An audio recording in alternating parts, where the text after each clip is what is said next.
अस्सलाम वालेकुम नाज़रीन, प्रोग्राम बोन हेल्थ के साथ डॉक्टर ख्वाजा साजिद असलम हाजिर हैं। मैं ऑर्थोपेडिक सर्जन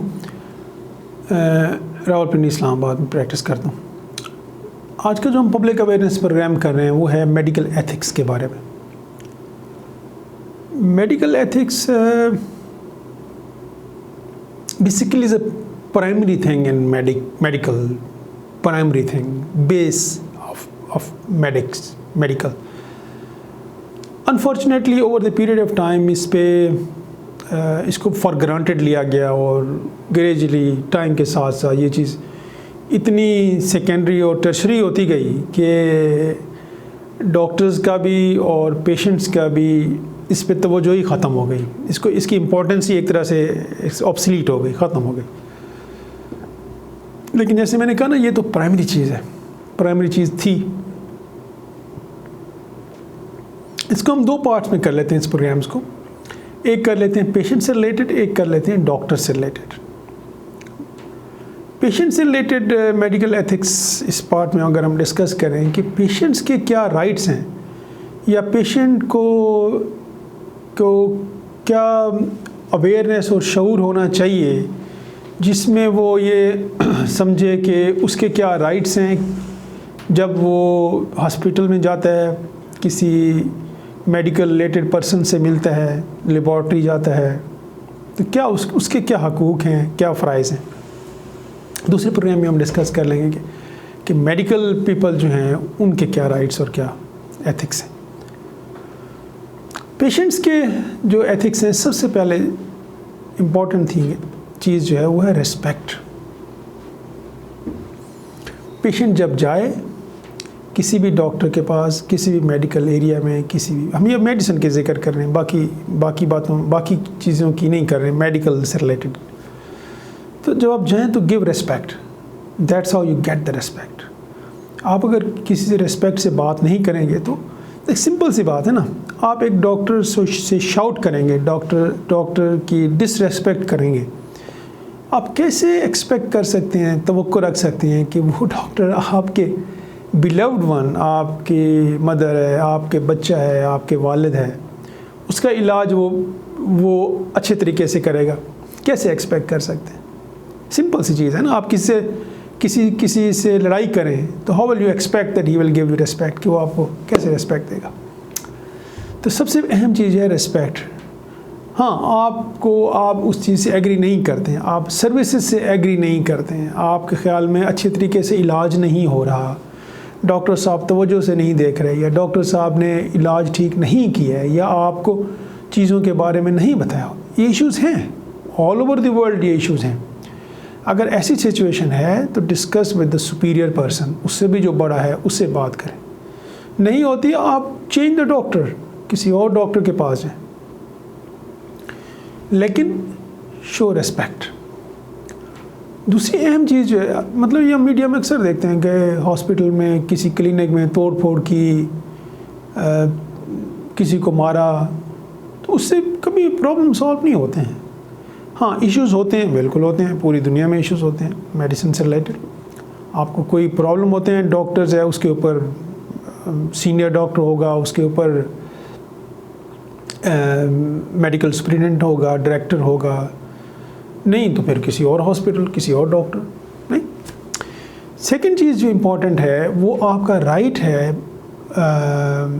मरीज़ के बारे में जानना कि इसको क्या डायग्नोसिस है, प्रॉब्लम क्या है इसका, और अभी क्या ट्रीटमेंट चल रही है।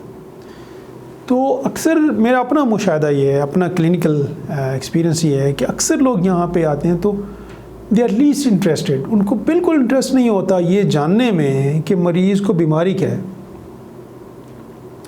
वो कहते हैं बस उनका एक ही है कि मरीज़ ठीक हो जाए जी। उनको ये इससे कंसर्न नहीं होता अक्सर लोगों को कि ये डायग्नोसिस क्या है, प्रॉब्लम क्या है, कि क्यों ये प्रॉब्लम हुआ है, और इसका लॉन्ग टर्म, शॉर्ट टर्म क्या प्लान है। हार्डली आपको, आई वुड से 5% लोग होते हैं जो पूछते हैं कि जी ये कैसा है। ऑल्दो ये डॉक्टर की ड्यूटी है एक्सप्लेन करना, बट मरीज़ की ये ड्यूटी है पूछना।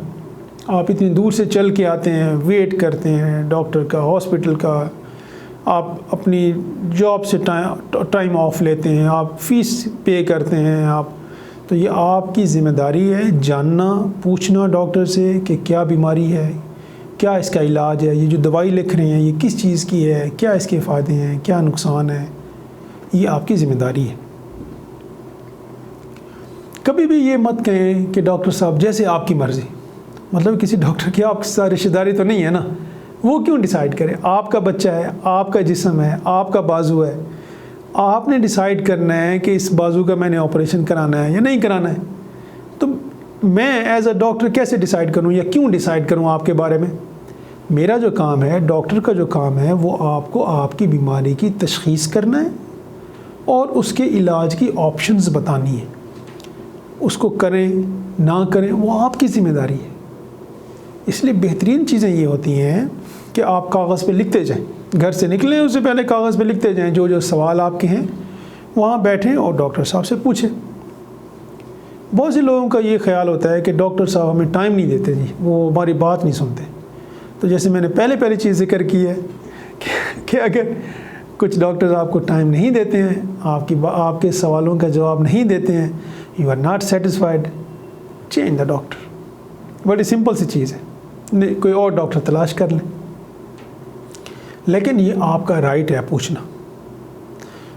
और जब आप ऑपरेशन के लिए मरीज़ को लेके जाते हैं तो जो कंसेंट फॉर्म होता है उसको डिटेल में पढ़ें कि इसमें क्या क्या चीज़ें लिखी हुई हैं, क्या क्या पोटेंशियल प्रॉब्लम्स इस ऑपरेशन से हो सकते हैं।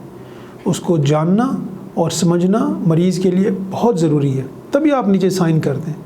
आपने साइन कर दिए बग़ैर पढ़े, बग़ैर पूछे सवाल, बग़ैर समझे, फिर कोई कॉम्प्लिकेशन हो गई और फिर आपने चढ़ दौड़े डॉक्टर के ऊपर भी दिया, अस्पताल के ऊपर भी थे, ये भी बुरा और वो भी बुरा, दैट इज़ अनफेयर। आपको सारी चीज़ें बताइए, उसके ऊपर नीचे लिखा होता है कंसेंट फॉर्म कि आपने ये सारी चीज़ें पढ़ ली हैं और समझ ली हैं, सिर्फ पढ़ना नहीं है, समझ भी ली हैं, तभी आप नीचे साइन करते हैं। ये आखिरी पैराग्राफ लिखा होता है। तो अगर आपको समझ नहीं, आप पूछें डॉक्टर साहब ये जो कॉम्प्लिकेशन लिखी है इसको ज़रा समझाएं, मुझे समझ नहीं आई। तो ये आपका काम है ना। अब पेशेंट्स के level of education awareness different होती है। एक बंदा किसान है, एक बंदा PhD है, दोनों पेशेंट है ना। अब दोनों की अंडरस्टैंडिंग और समझने का लेवल डिफरेंट होगा, लेकिन हैं तो दोनों पेशेंट और दोनों की ज़िम्मेदारी है पूछना कि जी पूछें जो चीज़ आपको समझ नहीं आती। डॉक्टर की भी ज़िम्मेदारी है, लेकिन हम इस प्रोग्राम में सिर्फ ये जिक्र कर रहे हैं कि मरीज़ की क्या ज़िम्मेदारी है। तो ये आपका काम है पूछना कि क्या क्या प्रॉब्लम हो सकते हैं इस ऑपरेशन के, और फिर आप कंसेंट साइन करें। आपकी ज़िम्मेदारी है फॉलोअप के लिए आना। जो आपको लिखा जाता है कि आपने इस तारीख को आना है। मैं एज अ ऑर्थोपेडिक सर्जन, जो हमारे हड्डियों से रिलेटेड प्रॉब्लम होते हैं ना, उसमें टाइम बहुत इंपॉर्टेंट होता है। एक प्लास्टर मिसाल के तौर पे मैंने अगर चेंज करना है 4 हफ्ते के बाद या 5 हफ्ते के बाद, और मरीज़ आता है 3 महीने के बाद, तो फिर आप बताएं मैं क्या करूं। मैं उसके जो जोड़ हैं जहां प्लास्टर लगा हुआ है वो तो स्टिफ हो जाएगा, फिर उसको स्टिफनेस को ठीक करने के लिए क्या करें, फिर कोई ऑपरेशन तो नहीं होता उसका। तो इसलिए फॉलोअप का जो टाइम दिया जाता है वो बड़ा इंपॉर्टेंट होता है। हाँ, आपके क्या इश्यूज़ हैं उससे डॉक्टर्स को तो नहीं लेना देना कि आपने कहाँ से आना है, कन्वेंस कैसे अरेंज करनी है, कितनी दूर से आ रहे हैं, कितना महंगा सफ़र है, उससे डॉक्टर्स को क्या लेना देना है, उसको क्या फ़र्क पड़े। ये तो आपकी ज़िम्मेदारी है ना कि आपको जो टाइम दिया गया है आप डॉक्टर साहब से कह लें कि जी हम इस टाइम पे नहीं आ सकते, कोई और ऑप्शन, या वो आप डिस्कस कर लें। लेकिन जो आपको फॉलोअप की डेट दी जाती है उसके पीछे कोई वजह होती है। जैसे मैंने अभी प्लास्टर का जिक्र किया ना, अगर लेट आप आएँ फिर कहें जी आप प्लास्टर, जी आप बाजू मूव नहीं करता, तो फिर आप क्या करें, फिर आप सारी हेल्थ सिस्टम को कंप्लेंट और ब्लेम कर दें। तो ये नहीं होना चाहिए। ये जो हम पब्लिक अवेयरनेस प्रोग्राम कर रहे हैं, ये सिर्फ इस शऊर को पैदा करने के लिए कर रहे हैं कि लोगों को पता हो कि हमारी क्या ज़िम्मेदारी है। बहुत लंबा टॉपिक है, एक सेशन में एक नहीं कवर होता, तो इंशाल्लाह नेक्स्ट टाइम भी हम इस तरह के प्रोग्राम्स पब्लिक अवेयरनेस के, मेडिकल एथिक्स के बारे में करते रहेंगे। अपना और अपनी फैमिली की सेहत का ख्याल रखिएगा। डिस्प्ले पे मेरा नंबर है, किसी ने कांटेक्ट करना है, you are welcome. Thank you.